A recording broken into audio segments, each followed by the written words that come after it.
You can walk into almost any Walmart, any Dollar General, any corner store in America, and if you know what to look for, you will see the same financial pattern repeating itself with brutal consistency. Not evil people, not lazy people, not people without dreams, people who are working, trying, juggling, aging, carrying more pressure than they let anyone see.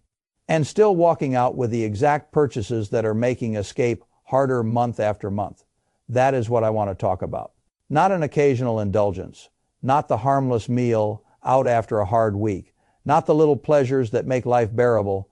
I am talking about 7 very specific purchases that keep showing up in the same homes, the same driveways, the same closets, the same bank statements. And the reason I care so much is not because they waste money in a shallow sense. They shape the future. That is the thing people never learn soon enough. A bad financial choice once is not a destiny. A bad financial choice repeated every month for 10 years becomes a lifestyle. A lifestyle repeated for 30 years becomes your old age. And old age built on the wrong habits becomes the most expensive consequence in the world, because by then time is no longer willing to be generous with you. I learned something very early in life that made me more money than any single stock, any one deal, or any lucky moment could ever have made me. The difference between poor thinking and wealthy thinking is not mainly about how much money you have today. It is about what you think a dollar is supposed to do once it reaches your hand.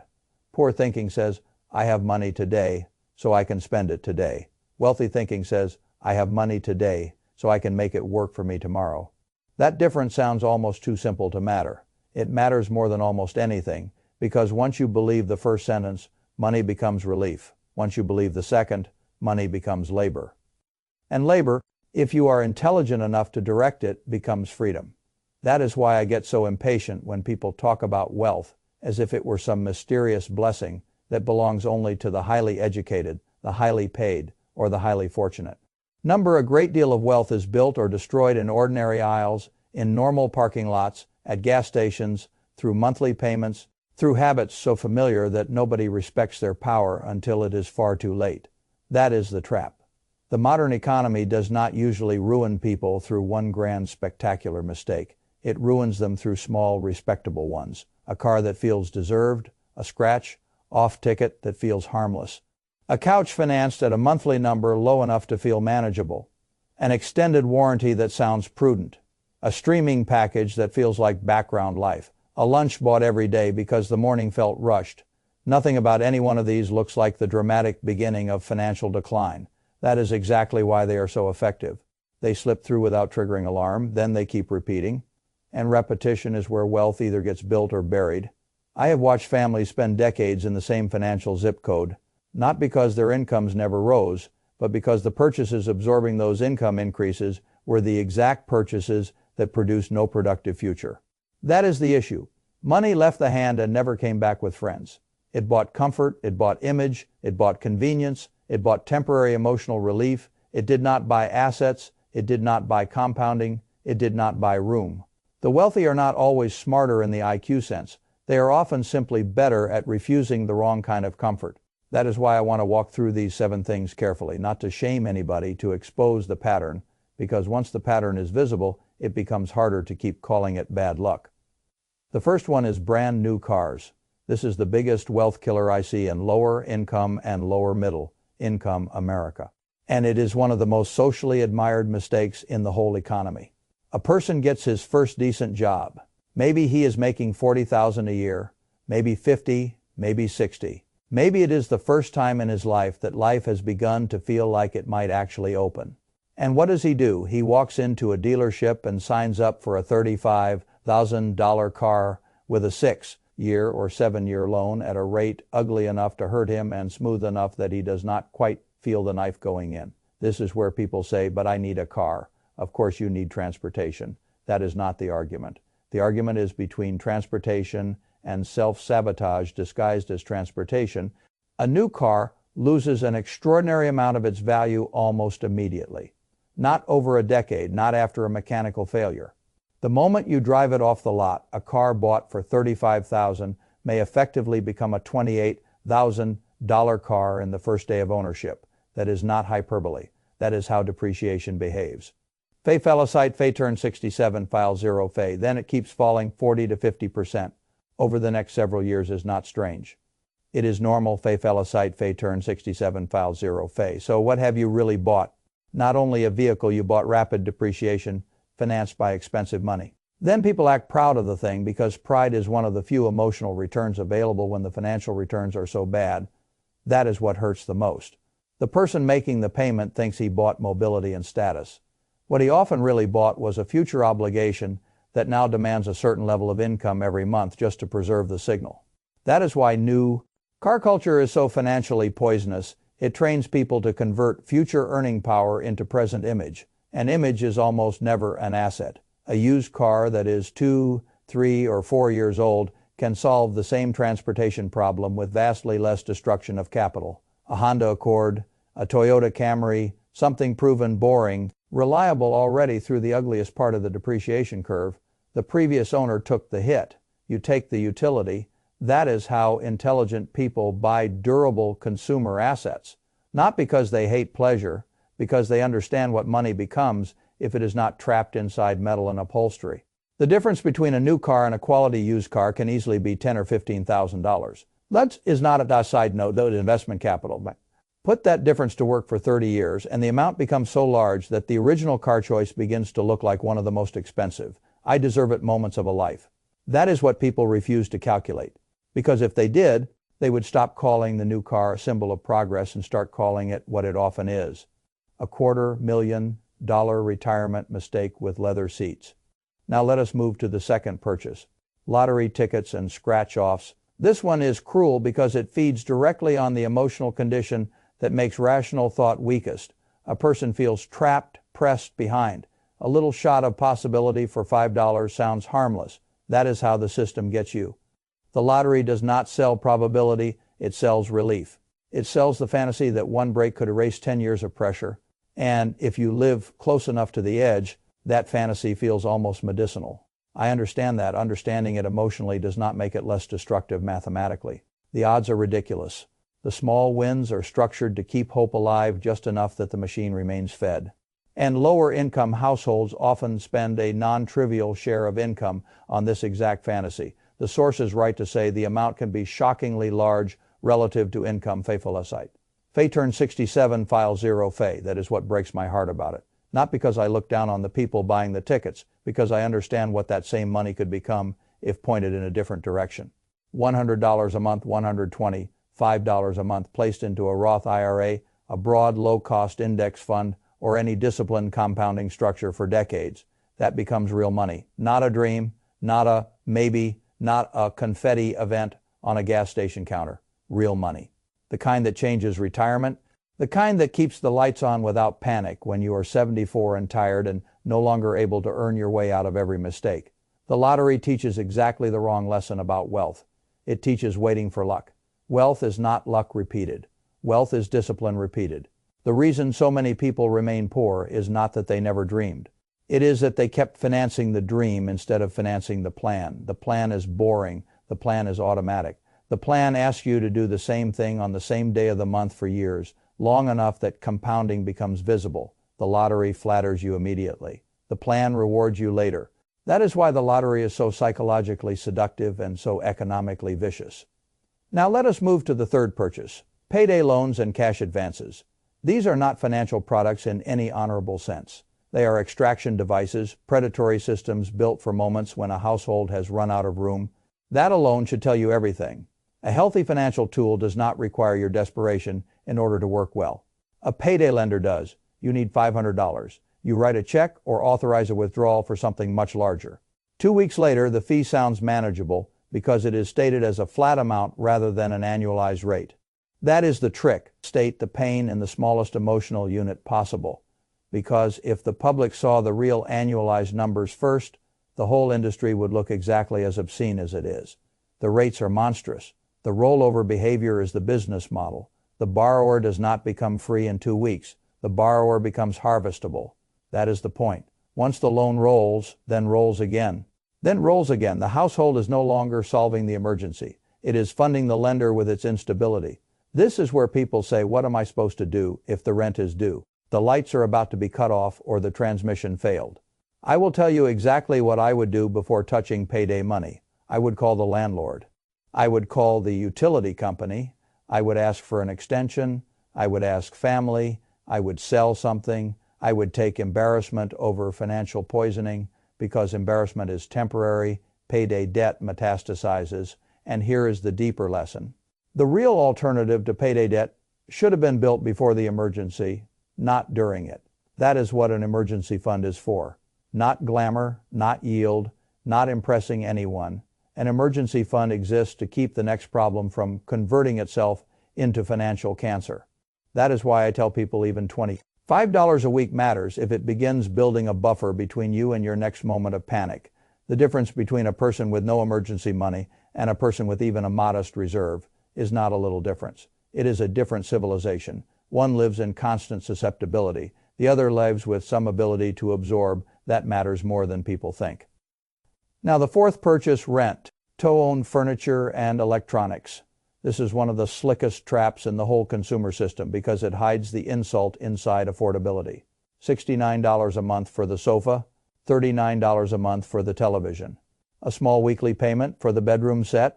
That is how they present it, because the monthly number is the narcotic, the total number is the crime scene. Stretch a simple couch across years of rent to own payments, and you end up paying several times what the thing was worth at retail. The source is right to call this out directly. Fay-Falasite, Fay turn 67, file 0 Fay, that is not financing. That is a poverty tax. You are being charged far more because your access to cheap capital is weak and your patience is under pressure. Again, I understand the emotional environment. People want the room to feel complete. They want dignity. They want a place that does not announce struggle to every visitor. That desire is deeply human. But if your financial life is still fragile, your job is not to make the apartment look prosperous. Your job is to stop being fragile. Those are different missions. Used furniture is not glamorous. Estate sales are not glamorous. Facebook Marketplace is not glamorous. Thrift stores are not glamorous. That is precisely why they are so often the right move. A lot of wealthy people are far less precious about household basics than poor and middle income people imagine. Why? Because the wealthy care more about the gap between price and utility than the gap between image and social approval. That is the correct way to think. A couch is there to solve a problem. If the problem can be solved for a fraction of the price by being patient and less vain, then that is the move. Not because life should feel stripped and joyless, because overpaying massively for household image while your balance sheet is still weak is the sort of decision that feels adult in the room and childish on paper. Now the fifth purchase, extended warranties and insurance on small items. This one is sneaky because it sounds prudent. You buy a laptop, do you want the protection plan? You buy a phone, do you want the insurance? You buy headphones, an appliance, a tablet. Would you like to protect your purchase? The whole pitch is built on fear. What if something happens? Here is my standard. Insure what would genuinely damage you if lost: your health, your house, your car if you need it and cannot replace it, your life if other people depend on your income. Not every little object in the basket. Most small item warranties exist because the seller knows the expected failure pattern better than you do, and the seller knows the extra coverage is profitable to sell. The source explains this clearly enough. Fay-Falasite, Fay turn 67, file 0 Fay. You are not the actuary in that moment. You are the frightened consumer at the register. That asymmetry is the business. The better move for many households is self-insurance. Keep the premium, build a repair and replacement reserve.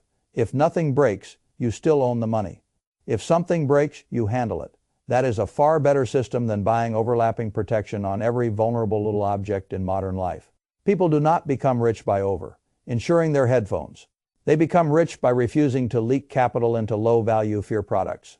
Now the sixth purchase, premium cable and stacked streaming subscriptions.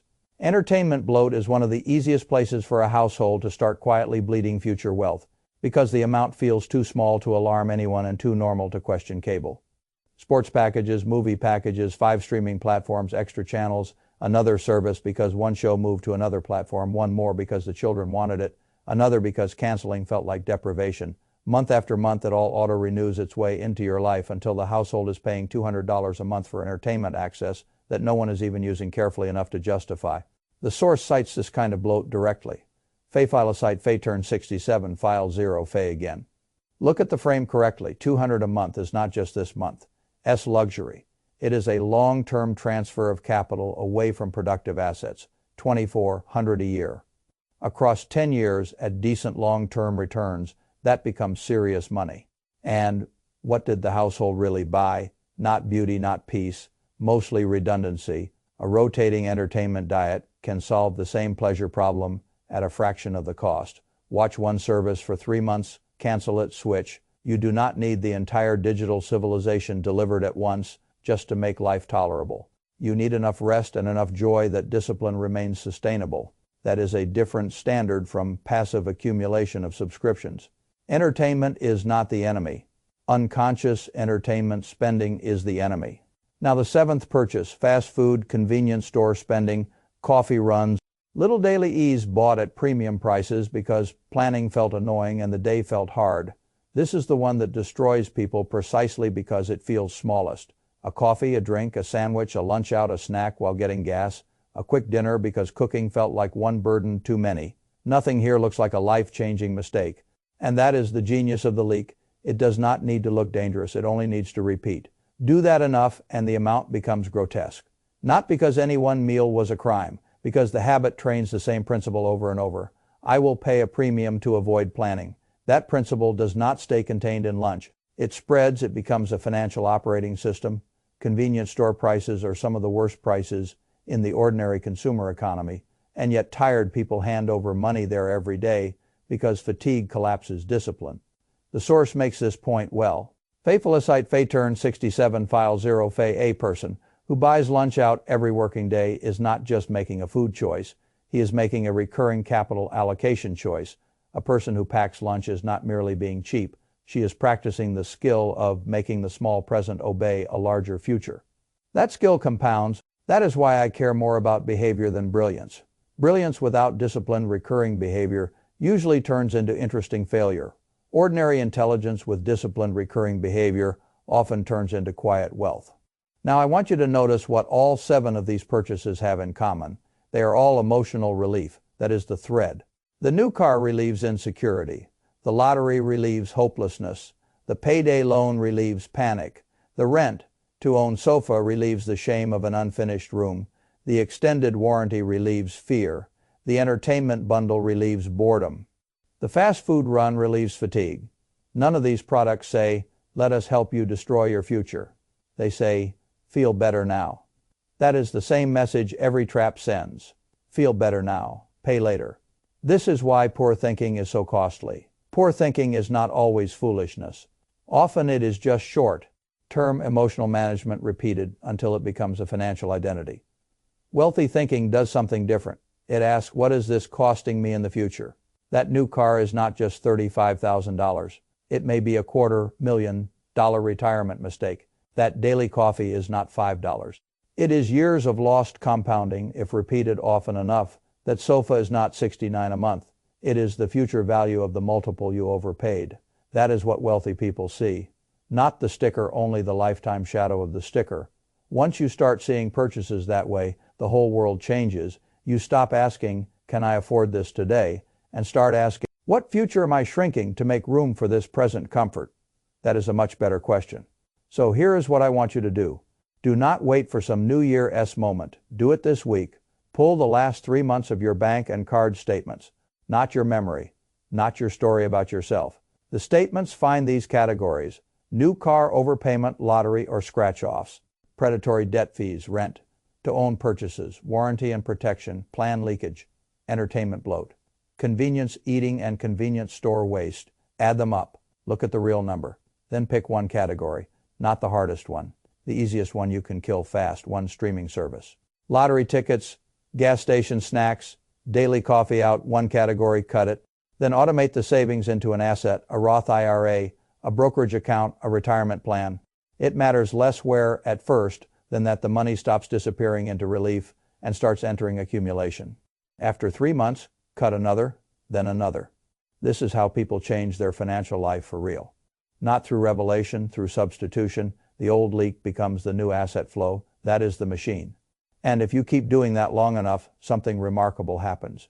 Your income starts feeling less trapped. The pressure begins to ease. The future begins to look less theatrical and more possible. Because that is what wealth really is. Not luxury, not aesthetics, not a life arranged for applause. Wealth is room. Room to breathe, room to handle trouble, room to stop saying yes to everything because the bills are always close behind.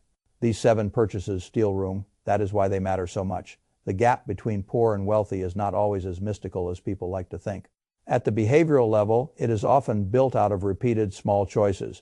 The used car instead of the new one, no lottery, no payday debt, no 4 times, retail couch, no warranty on nonsense, less entertainment drift, less convenient spending, more assets, more compounding, more patience. That is the game. Not glamorous, very effective, and effectiveness repeated for decades is what the world later mislabels as wisdom. So I do not want another excuse from you about needing a trick. You do not need a trick. You need a higher standard for what a dollar is allowed to do once it reaches your hand. Every dollar is making you one of 2 things, more fragile or more free. That is the only choice that matters. Make it consciously